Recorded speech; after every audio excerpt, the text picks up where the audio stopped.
Hello guys, so what are Wunderlist smart lists? So it's super handy feature. Just go to your account and here you can see smart lists. So you have assigned to me start, today, visible, week, all and completed. So by default some of them are hidden. For example, something like this. If they are hidden, they won't be visible here.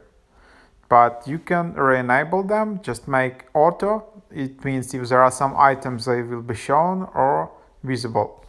So let's go through it. So super handy, for example, you can see today, you can see tasks which are assigned for today.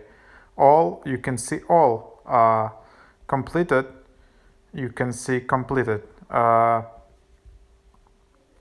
Yep. So that's the power of smart lists.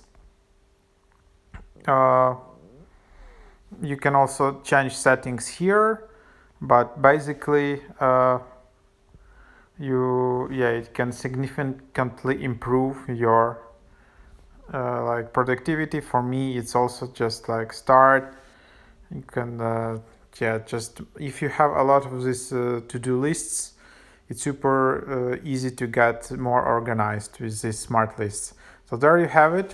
Thanks for watching.